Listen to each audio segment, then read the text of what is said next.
കേസുമായി ബന്ധപ്പെട്ട് താങ്കൾ മുഖ്യമന്ത്രിയായിരുന്നപ്പോഴുള്ള ബന്ധം വെച്ചിട്ടാണ് താങ്കൾ മകൾക്ക് പണം കൊടുത്തത് എന്നുള്ളതാണ് ഇഡിക്ക് ചൈതന്യ കർത്ത മൊഴി നൽകിയിരിക്കുന്നത്. ആ മൊഴി പുറത്തു വന്നിട്ടുണ്ടായിരുന്നു. ആരാ പുറത്ത് വിട്ടിരിക്കുന്നു? ആരാ പുറത്ത് വിട്ടത്? മാധ്യമങ്ങളിലല്ലേ ശ്രീമതി ടീച്ചറെ വാർത്ത വന്നത്?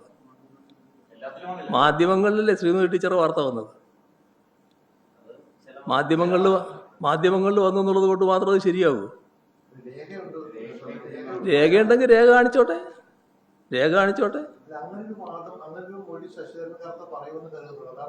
പിണറായി വിജയനുമായിട്ടുള്ള വ്യക്തിബന്ധം കാരണമാണ് മകളുടെ കമ്പനിക്ക് പൈസ കൊടുത്തത് എന്നൊരു മൊഴി അദ്ദേഹം പറയുമെന്ന് താങ്കൾ കരുതുന്നു?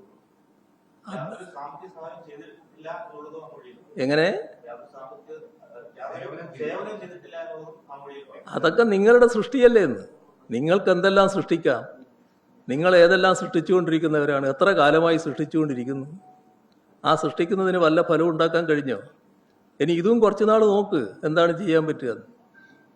ഞാനിപ്പം നിങ്ങളെ മുമ്പിൽ വേറെ മറ്റൊന്നും പറയാൻ നിൽക്കുന്നില്ല കേട്ടോ. അത് നല്ല ശ്രമങ്ങൾ നടത്തി നോക്ക്. ഇങ്ങനെ കുറച്ച് സൃഷ്ടിച്ചിട്ട് എന്തെങ്കിലും കിട്ടുമെന്നുള്ളത്.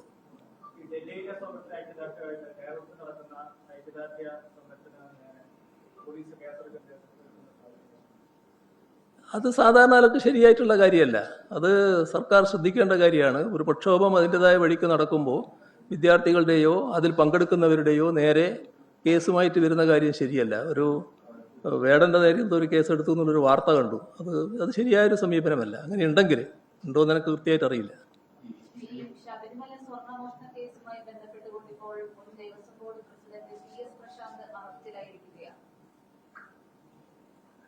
ഇതില് ഞങ്ങൾ നേരത്തെ എടുത്ത നിലപാടുണ്ട്. ആ നിലപാട് വ്യക്തമാണ്. കാരണം ഹൈക്കോടതിയുടെ നിയന്ത്രണത്തിലുള്ള SIT ആണ് അന്വേഷണം നടന്നത്. ഹൈക്കോടതിയുടെ നിയന്ത്രണത്തിലുള്ള SITയുടെ അന്വേഷണത്തിന് എല്ലാ പിന്തുണയുമായിരുന്നു LDF സർക്കാർ നൽകിയിരുന്നത്.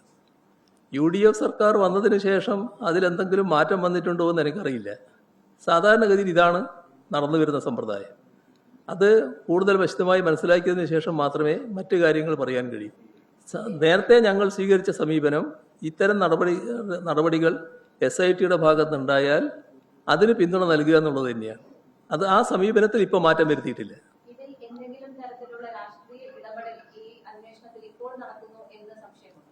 അതെ, ആ സംശയം എനിക്കിപ്പോൾ പറയാൻ കഴിയില്ല. കാരണം പ്രശാന്ത് ഒരു കാര്യം ഉന്നയിച്ചിട്ടുണ്ട്. അതിന് കൂടുതൽ വസ്തുതകൾ മനസ്സിലാക്കണം. കൂടുതൽ വസ്തുതകൾ മനസ്സിലാക്കിയതിന് ശേഷം മാത്രമേ എന്തെങ്കിലും പറയാൻ സാധിക്കൂ. ഏതായാലും ഹൈക്കോടതിയുടെ നിയന്ത്രണത്തിലുള്ള SIT ആണ് അന്വേഷിക്കുന്നത്. അത് അതേ നിലക്ക് തന്നെയാണെങ്കിൽ അതിനെ സ്വാഗതം ചെയ്യുകയാണ്. മറ്റു തരത്തിലുള്ള നടപടികൾ എന്തെങ്കിലും ഉണ്ടായിട്ടുണ്ടെങ്കിൽ, ഏതെങ്കിലും തരത്തിലുള്ള തെറ്റായ ഇടപെടലുകൾ ഉണ്ടായിട്ടുണ്ടെങ്കിൽ അതിന്റെ വസ്തുതകൾ വരുമ്പോൾ പറയാം അത്തരം കാര്യങ്ങളെ പറ്റി. ഇപ്പൊ അത് പറയാൻ പറ്റുന്നില്ല.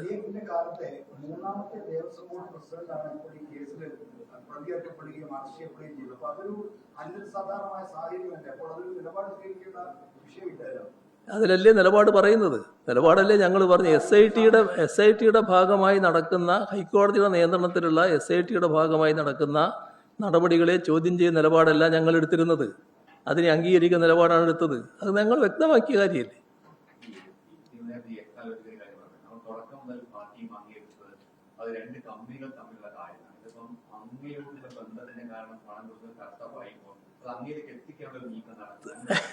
ഇതൊക്കെ എല്ലാവർക്കും അറിയാവുന്ന കാര്യമല്ലേ.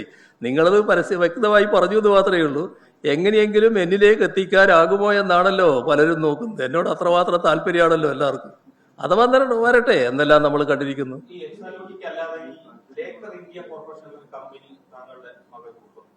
കമല ഇന്റർനാഷണൽ വിട്ടോ? അല്ല, കമല ഇന്റർനാഷണൽ വിട്ടോ? കമല ഇന്റർനാഷണൽ വിട്ടോ എന്ന്?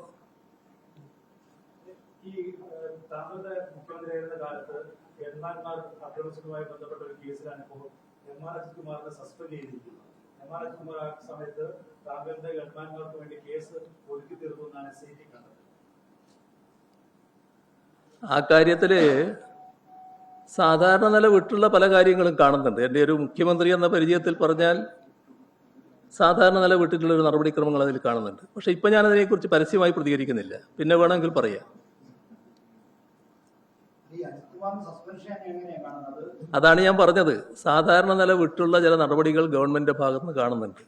ഇപ്പം ഞാൻ അതിനെക്കുറിച്ച് പരസ്യമായി പറയുന്നില്ല. വേണമെങ്കിൽ നമുക്ക് പിന്നീട് പറയാം, കുറച്ച് നാൾ കഴിഞ്ഞിട്ട്. ഞാൻ കാണുന്ന ചില പ്രശ്നങ്ങളുണ്ട് എന്നാണ്. പ്രശ്നങ്ങളുണ്ട് എന്ന് പറയുന്നത് എങ്ങനെ?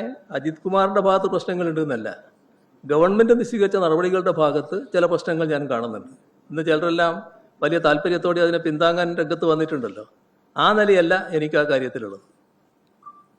തുടർച്ചയായി ചില കേസുകളാണ് അന്നത്തെ സർക്കാരിന്റെ കാലത്തെ വിഷയങ്ങളുമായി ബന്ധപ്പെട്ട് പോലീസ് ഒരു പ്രത്യേക ഇൻവെസ്റ്റിഗേഷൻ ടീം ഇങ്ങനെ രൂപീകൃതമായി കൊണ്ടിരിക്കുകയാണ്. അത് നമ്മൾ ഓരോന്ന് വരുമ്പോൾ അല്ലേ നോക്കേണ്ടത് എങ്ങനെയാണ്, എന്താണ് ചെയ്യാൻ നമുക്ക് എന്നിട്ട് പറയാം.